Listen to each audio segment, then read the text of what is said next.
Marretna flimkien mulej, kelbtek imqazza, f'qalb waħda jinnaqad, bil-ġisem tibnek ħaj. Fejn hemm l-imħabba, fejn hemm il-għaqda, hemm tamma jintulej, hemm jintejx L-isem tal-Missier u tal-Iben u tal-Ispiritu Santu. Amen. Il-grazzja ta' Sidna Ġesu Kristu li għamil l-imwiet, l-imħabba talla u l-għaqda fl-Ispiritu Santu dawn ikunu ma'kom il-koll. Ħuti sejri niċċelebraw dil-Ewkaristija u sejjer nofrija l-irwieħ tal-familja kallejja. L-erba tat-tieni ġimgħa ta' żmien elejt. Biex inkunu denji u kun jistħoq ilna ejjew u nieħdu sehem fil-Ewkaristija ejjew ngħidulu mulej ejna u aħfrinna.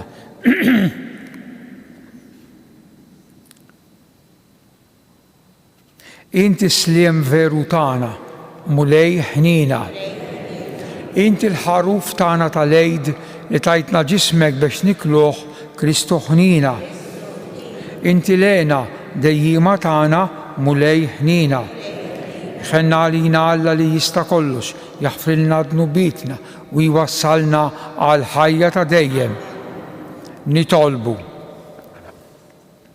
Bil-misteri tal-għejd mulej, int ġeddit in-natura tal-bniedem skont id-dinjità li kellu fil-bidu u lilu imlejtu bit-tama tal-qawmin għal-ħajja. Aħna u nġeddu kull sena it-tifkira ta' dan il-misteru, fiċ-ċokon tagħna nitolbu l-ħnina tiegħek biex dak li issa qed niċċelebraw bil-fidi niksbuh b'imħabba. Bibnek Ġesu Kristu Sidna li hu Alla u miegħek jgħix bisaltan flimkien mal-Ispiritu Santu għal dejjem ta' dejjem.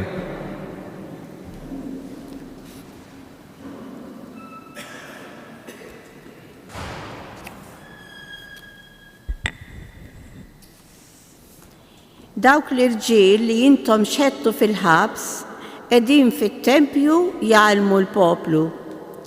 Qarim il-ktieb tal-Atti tal-Apostli. F'dak iż-żmien qam il-qassis il-kbir u sħabu kollha mill-partit tas-Saduċej u mimlija blejra meddew idejhom fuq l-Apostli u xeħtuhom fil-ħabs pubbliku. Iżda bil-lejl anġlu tal-mulej fetaħ il-bibien tal-ħabs, ħarriġhom barra u qalilhom: morru fit-tempju u xandru lill-poplu kull ma għandu x'jaqsam ma' din il-ħajja. Huma semgħu minnu u fil-għodu kmieni daħlu fit-tempju u bdew jgħallmu.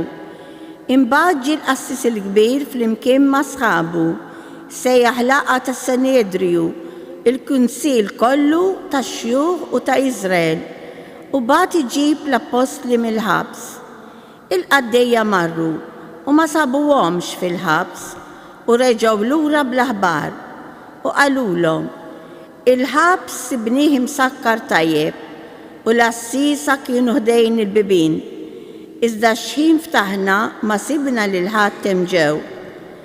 Għal din l-aħbar il-kmandant tat-tempju, il-qassisin il-kbar baqgħu mħassbin fuqhom u fuq seta ġara.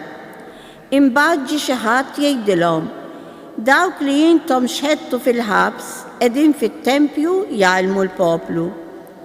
Il-kmandant tat-tempju mara lihom mal-qaddejja u ġabhom miegħu, iżda mhux bil-forsa għax kienu jibżgħu li l-poplu iħaġġarhom. Il-kelma tal-mulej. Għas-salmi responsorjali nwieġbu Alleluja, Alleluja, Alleluja. Kull ħin imbierek il-mulej tifħiru dejjem fuq fammi, bil-mulej tiftaħar ruħi jisimgħu il-fqajrin u jifirħu flimkien. Xandru l-kobor tal-mulej miegħi ħanollu ismu flimkien. Jinfittix il-mulej u weġibni minn kull biża tiegħi ħelisni flimkien. Ħarsu lejh u jiddi bil-ferħ wiċċkom ma jkollkomx għax tistħu, dan il-fqajjar sejjaħ u l-mulej semgħu u mid-dwejjaq tiegħu kollha ħelsu flimkien. L-anġelu tal-mulej jasses madwar dawk li jibżgħu minnu u jeħlishom. Ippruvaw u taraw kemm hu tajjeb il-mulej ħini l-bniedem li jistken fih. Jekk joġobkom inqumu bil-wifqa. Halleluja, halleluja, halleluja. Alla hekk ħab lid-dinja li tali l-ibnu l-waħdini biex kull min jemmen fih ma jintilifx, iżda jkollu il-ħajja ta' dejjem. Halleluja,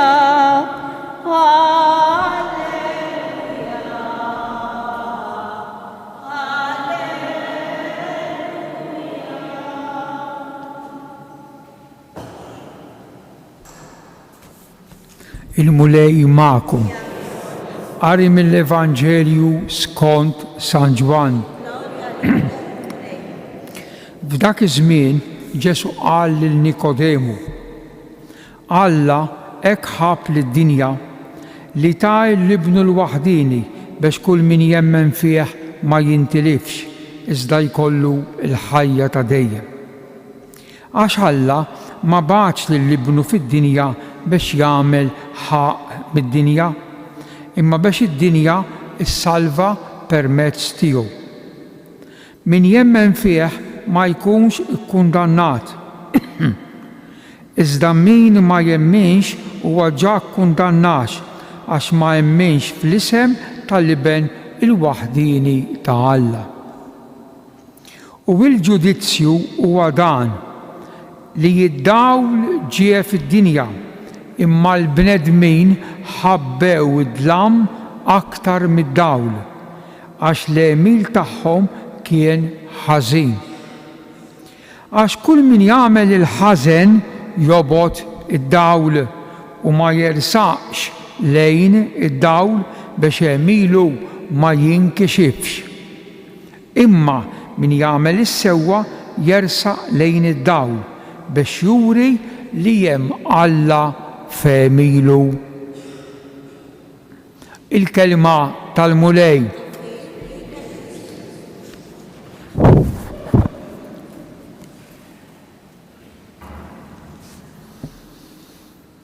Kristu ġie fid-dinja kif smajna fil-Evanġelu grazzi għall-imħabba fl-ogħla grat ta' Alla missieru. Alla hekk ħabb id-dinja, meta hemm dik il-kelma hekk, jiġifieri ma setax iħobba aktar daqskemm meta bagħat lill-ibnu.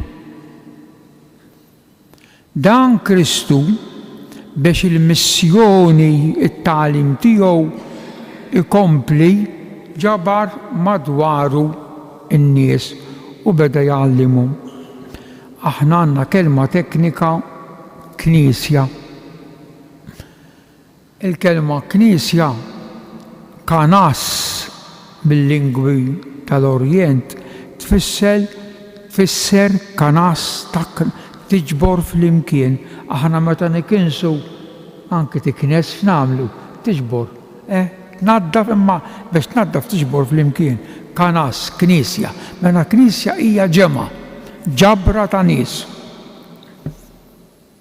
Imma din il-knisja, din il-ġema, din l-għaqda, din is-soċjetà li waqqaf Ġesu għandha sinjali li tingħażel minn għaqdiet minn soċjetajiet oħra. U aħna konna nitgħallmu li fi hemm 4 sinjali ta' din il-Knisja ta' Ġesu li ma huma. Ħanejdhom, issa ngħid kelma fuq kull waħda. Waħda qaddisa, kattolika u apostolika. X'ifissru? Waħda, Knisja waħda. Mhux għax waħda, one, imma x'it-tagħlim tal-Knisja tagħna huwa kullimkien l-istess. Kullimkien l-istess. Waħda. Il-Ġappun u l-Awstralja u l-Ingilterra, it-tagħlim waħda. Il-kap tagħha wieħed, il-Papa. It-tieni sinjal qaddisa. Ġifieri l-Knisja tagħna għandha l-qawwa, għandha l-kapaċità li tmexxi lejn għaliex għax min waqqafha minn bnija huwa qaddejs Ġesu. Min minnkom jakkużani li jien għandi xi dnub, darba sfida lin-nies. Ġesu il-fundatur, ġifieri dak li jibda, fundatur tfisser il-pedament, fundament Ġesu il-fundatur huwa qaddejs. Mela kni waħda, qaddisa. Iktar, it-tielet, kattolika. X'jiġifieri kattolika? Imxerda mad-dinja kollha. Il-Knisja tagħna mhix church of ma nafx fejn. Mhix nibtet faqda u baqgħet hemm. Morru mad-dinja kollha, għalmu. Kattolika. U r-raba' sinjal apostolika. Ġejja minn żmien l-apostli. Ġesu u l-apostli jitnax. Mela dawn l-erba' waħda qaddisa, kattolika, però llum inżidu ieħor ħut il-sinjal ieħor. Tafu x'inhu? Knisja ippersegwitata. Knisja li ssib min ifixkilha. It-tagħlim tal-Knisja insibu min jaqaflu. Il-mexxejja tal-Knisja min jipprova jagħmlilhom sarima. Ara kemm hu veru. L-ewwel lezzjoni fuq hekk sa nibni għalhekk tlaqt minn hawn. L-Atti tal-Apostli, il-ktieb tal-Atti tal-Apostli huwa ktieb li jiddeskrivi l-ewwel snejn tal-bidu tal-Knisja. L-Atti tal-Apostli. Ara. Għada tibdal. Ġesu telaq is-sema ma l-Apostli bdew jgħalmu u dawn sibu min ifixkilhom. Sibu min jagħmlilhom is-sarima maħalqhom biex ma sibu min jixħithom il-ħabs biex ibeżżaħħhom. Ara x'ismajna. Meddew idejhom fuq l-apostli dik aktar tfisser sawtuhom tawhom il-flagellazzjoni għax il-Lut kellhom ukoll iswat 40 daqqa. Meddew idejhom fuq l-apostli u ma kinux kuntenti u xaħtuhom fil-ħabs. Għada tibda l-Knisja persegwitata. Id-dem għalhekk wieħed għaref kbir tal-Knisja Tertuljanu darba qal sentenza sabiħa. Tafu x'qal? Qal id-dem tal-martri żerrija ta' insara ġodda kemm sabiħa. Id-dem li jixteret huwa żerrija u żerrija x'tagħmel ta' xi ħaġa ġdida. Mela l-apostli qegħdin jgħalmu meddew idejhom fuqhom u xeħtuhom il-ħabs. Għax qegħdin jgħalmu il-verità. Kif smajna fil-Vanġelu, min jagħmel it-tajjeb ifittex id-dawl. Imma min jagħmel il-ħażin jobot id-dawl u ma jersaqx għad-dawl biex l-emil tiegħu ma jinkixifx. Imma kien hemm Ġesu magħhom ma kienux jiena magħkom sal-aħħar tad-dinja b'hekk għadu Ġesu mal-Knisja tiegħu. Għandna din l-istorja sabiħa. Bil-lejl anġlu tal-mulej fetaħ il-bibien tal-ħabs. U fis-salm responsabbli x'qrajna għal kemm jaqbel il-kliem kemm taqbel il-kelma tal-Alla. Fis-salm x'ismajna? L-anġlu tal-mulej jasses madwar dawk li jibżgħu minnu. L-anġlu għalina s-salm, l-anġlu tal-mulej jieħu ħsieb u l-anġlu tal-mulej mar fejn l-apostli u fetħilhom il-bibien tal-ħabs. U marru fit-tempju, għallu l-morru ġibuhom, inġib il-min inġib, bibien imsakrejn, l-għases hemm qegħdin, imma ġol ħabs ġewwa m'hemm ħadd. Il-kelma tal-Alla ħut il-eżisto, il-kelma tal-Alla. U għalhekk aħna ma naqtgħux qalbna minkejja l-problemi, id-diffikultajiet, it-tentazzjonijiet, kultant anke ftit tad-dbatija, ma naqtgħux qalbna. L-anġlu tal-mulej jeħlishom. Dini il-fidi tagħna, dini il-Knisja tagħna waħda qaddisa Kattolika u perseguitata, imma għax magħha hemm Ġesu tibqa' rebbieħa.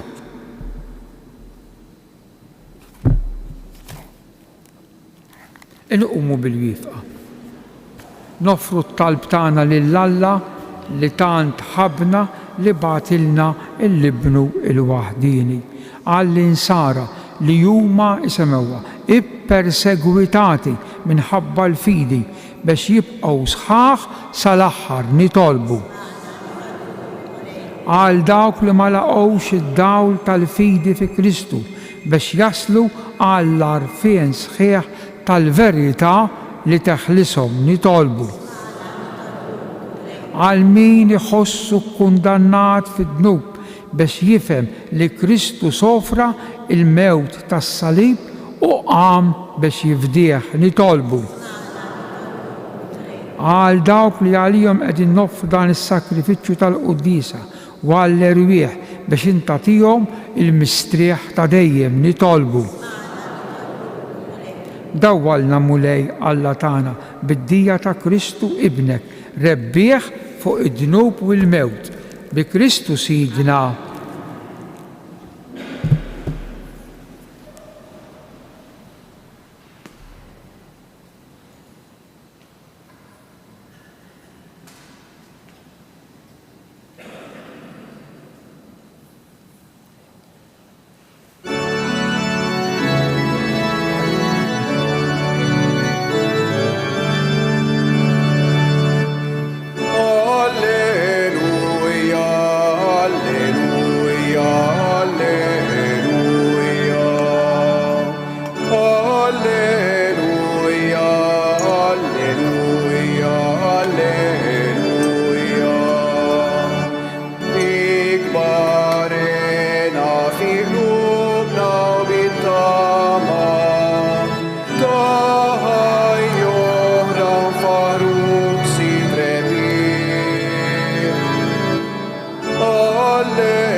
Jitolbu ħudi biex is-sagrifiċċju tiegħi u tagħkom ikun jogħġob l-Alla il-Missier li jista' kollox.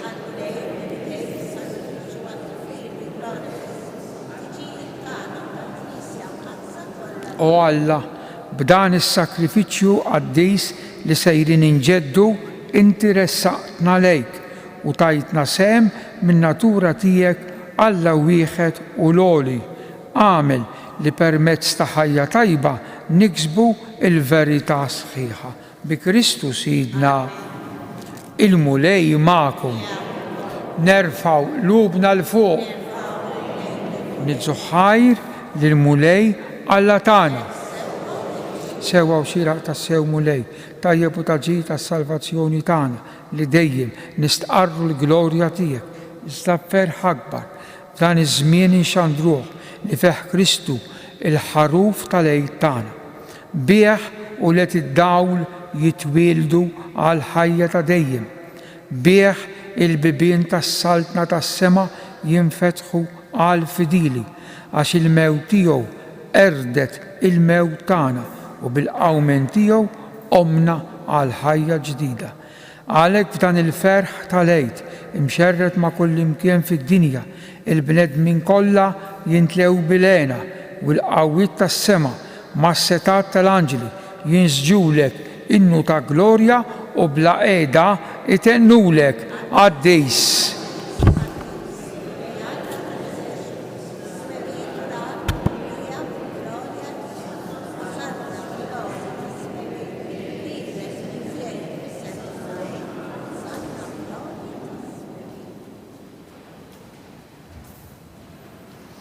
Għaddis tassew int mulej, inti l-għajni ta' kull qdusija. Għaddis għalhekk nitolbuk dawn l-offerti bil-barka tal-Ispirtu tiegħek biex isiru għalina l-ġisem u d-demm ta' Sidna Ġesu Kristu li meta kien se jingħata biex minn rajh ibati ħa l-ħobs, radd il-ħaj, qasam tali disċipli tiegħu u qal ħudu u kulu il-koll minn dan, għax dan huwa ġismi li jingħata għalikom.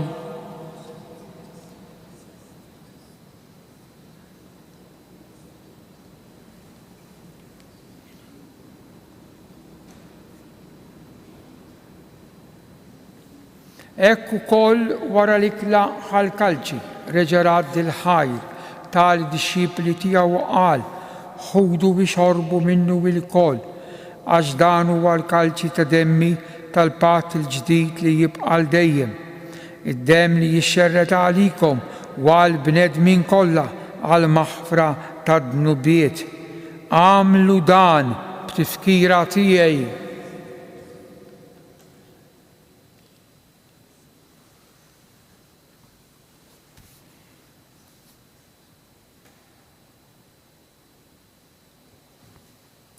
Dan hu il-misteru tal-fidi inħabbru bil-mewt tiegħek. Għalhekk aħna nagħmlu dan b'tifkira tal-mewt bil-qawmin ta' Sidna Ġesu Kristu. Nofrulek mulej il-ħobs tal-ħajja u l-kalċi tas-salvazzjoni u nroddulek ħajr għax għoġbok tilqana hawn quddiemek biex naqduk u miċ-ċokontana nitolbu li l-Ispirtu Santu jaqgħadna f'ġisem wieħed lilna li nieħdu sehem il-ġisem u d-demm ta' Kristu. Ftakar mulej fil-Knisja tiegħek imxerda mad-dinja kollha u ttaqa' fl-imħabba flimkien mal-Papa Franġisku, mal-Isqof tagħna Anton u mal-Ministri tiegħek kollha.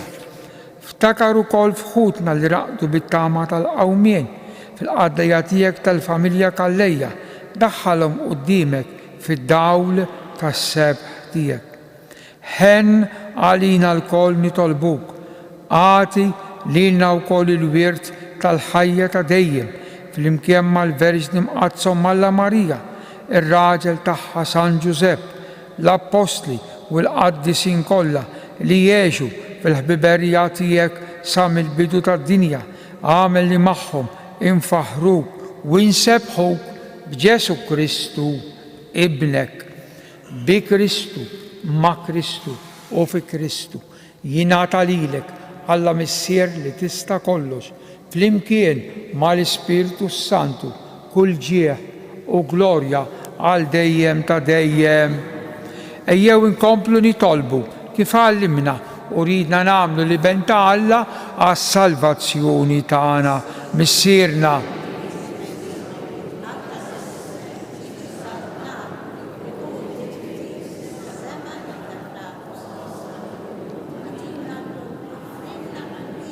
Bħal ma naħfru l-minu ħatija la taħħa.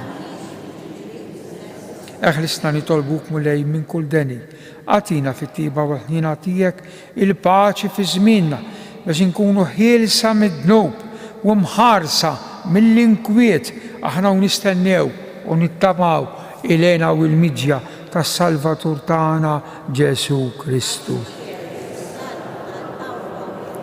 Mulej Ġesu Kristu li jgħid l-apostli tiegħek nħallilkom is-sliem, nagħtikom is-sliem tiegħi, la tħares lejn dnubitna, iżda ħares lejn il-fidi tal-Knisja tiegħek, għatija sliem u l-għaqda li jien trid fija int li tgħix u s-saltan għal dejjem ta' dejjem. Il-paċi tal-mulej tkun dejjem magħkom. Ħatu il-paċi lil xulxejn. Ġisem flimkien mad-demm. Ngħidu flimkien ħaruf tal-Alla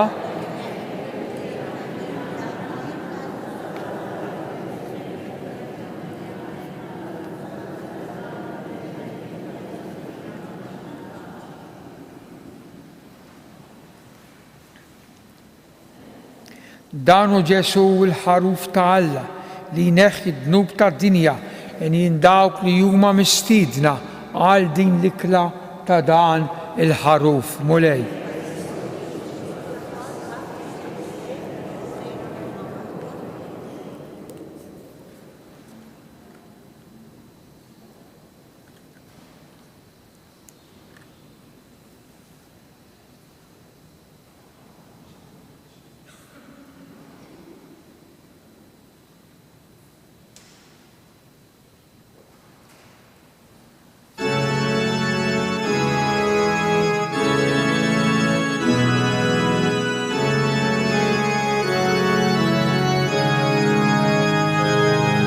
Tkun imbirek mulej għal dejjem u imbirek li sema distijek.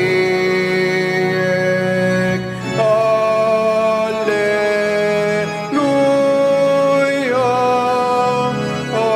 alleluja.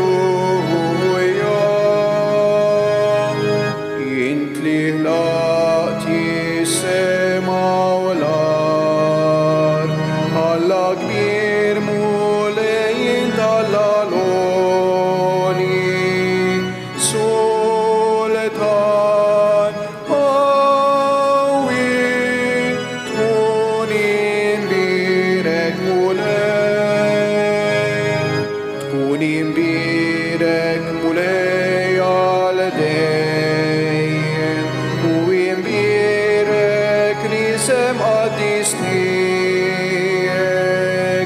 Alleluja, alleluja. Salvatur li fdejtna l-kol, int li tina ħajja u tama ġdida. Addis qawwi, tkun imbirek mulej, tkun imbirek mulej għal dejjem u imbirek li semqa distijek.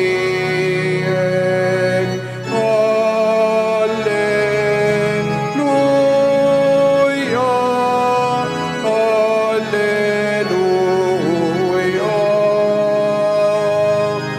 Int mulej li tħobna l-kol, ħares lejna bħarsa kollha ħnina. Kollok tjiba, tkun imbirek mulej, tkun imbirek mulej għal dejjem u imbirek li semqa distijek. Alleluja, alleluja.